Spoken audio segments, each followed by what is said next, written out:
I want to make a quick video about a situation that has me thinking as a targeted individual. A couple nights ago I came home and decided I was going to adjust the valves on my Nissan Z24 here, and that went fine, and the engine looked surgically clean inside, and I was happy. The valves didn't need much work. I thought I'd retorque the head bolts while I was at it, and there's 10, because they're right in here. I thought, let's check them. And, things worked out okay. Here's a head bolt down there, you can see. I got back to, here's another one. I got back to this one, and I'm going, okay, something's wrong. There was a stud sticking out of this hole, and the bolt head and washer were just laying beside it there, right next to that valve spring. And if it wasn't for that little ridge of aluminum, they probably would have migrated right into where the cam rides in its cam bath, and it might have been mayhem if it got caught in there. So here you see the bolt snapped off there, right off of its head, and the washer that went under it. Here, of course, is what a normal head bolt looks like.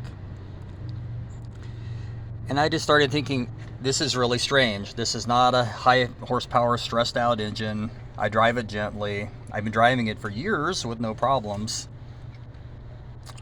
I know when I put them in, I torqued them down to the standard 60 foot-pounds years ago, and none of them snapped.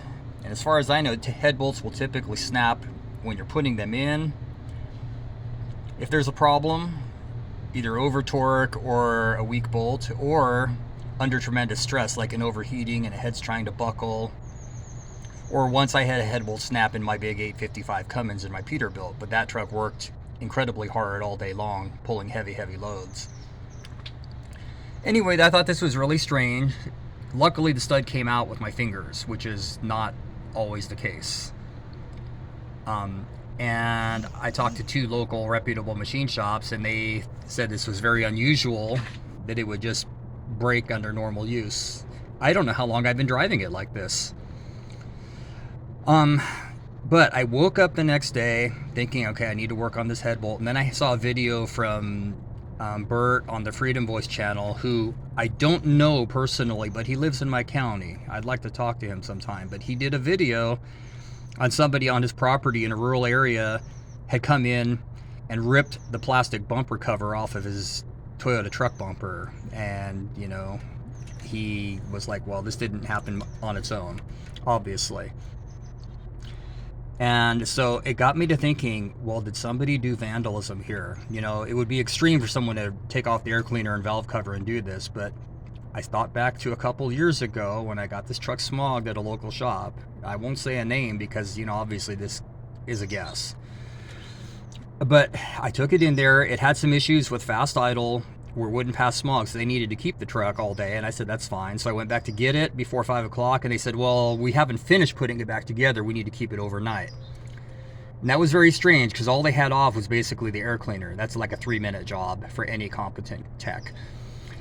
And I just said, okay, whatever. I live close. I rode my bike home, went back and got the truck. It passed smog and everything was okay.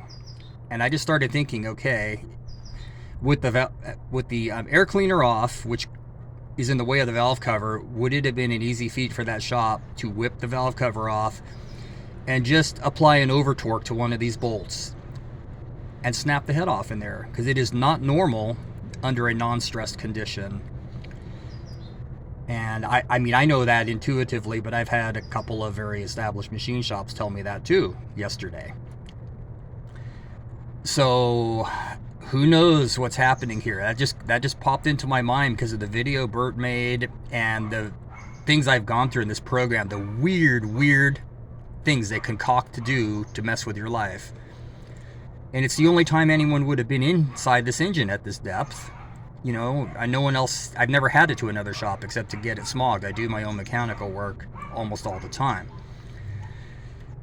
So, and it got me to thinking, I've gone through so many things when I've farmed out mechanical stuff.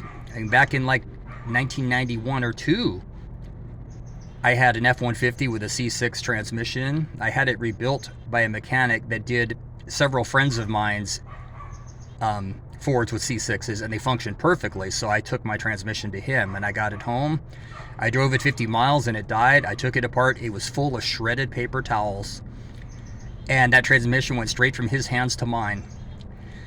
So what happened? I took it home myself. There was no middleman, and I took it back, and he goes, "You must have done that. I don't even use paper towels in my shop." And I said, "Well, what did I do? Stuff a bunch of paper towels through the dipstick hole?" I hadn't even opened up the transmission. So I'm thinking I've been targeted for approximately 30 years.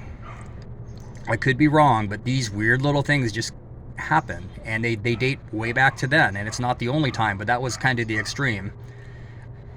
At that time, I was going to college and poor. I ended up tearing the transmission apart myself and learning to rebuild automatic transmissions. And hey, if I can make it work, he should have been able to make it work, because I'd never done it before. I bought like a $50 kit and rebuilt it myself, and it worked great until I sold it. But this is crazy.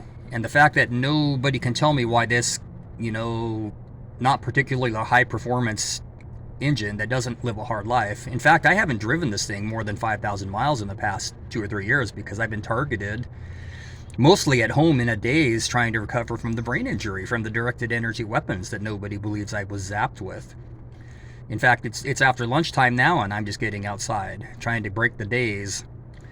Anyway, I'm sorry this is a little long-winded, but technically this is a very weird situation. The engine wasn't stressed. I didn't over-torque them. Nothing felt weak or gave way when I put the engine together. And then it just pops in mild, occasional use of my truck. And that's just the theory I have, when somebody... It was kind of suspicious that someone would have to keep my truck overnight for a smog when they said they had gotten it basically to pass, but they hadn't put the air filter on and had it ready for me to go that day. That job would have taken 2 or 3 minutes to do.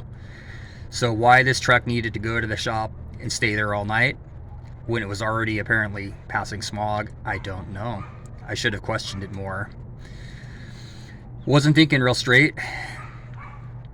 So, the whole point is, who knows what goes on in this program. It would have been an easy access for that shop.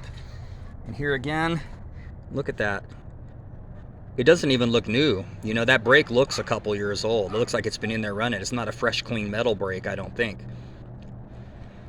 And according to the one shop I got this bolt from, he said these are reusable head bolts. I don't think Nissan at this time used torque to yield bolts that only can stretch once and you have to replace them. I've always reused them. A lot of people have, and I don't know, they were working fine. I have been abusing Nissans in my youth for a long time, before I drive like I do now, and I never broke these bolts before when I've put them together since high school. Anyway, that is the program, possibly, and I will never know the truth short of Judgment Day, but it's just an alert to the bizarre things. It's bizarre to me that somebody sits in some Fusion Center office and cooks up these little things. I mean, they know everything going on in your life, and they devise little devious things to do. Anyway, my job today will be put this head bolt in and pray that it works. Thanks for listening, and to any TIs out there, I'm sure others have gone through car issues too. Just be aware of the scope of any possible weirdness in your life, like the weird little red flag, like the shop needed to keep my truck overnight to put the air cleaner on. I should have thought more highly about that, or more critically, but too much going on in the program. Anyway, thanks for watching. I just thought I needed to document this.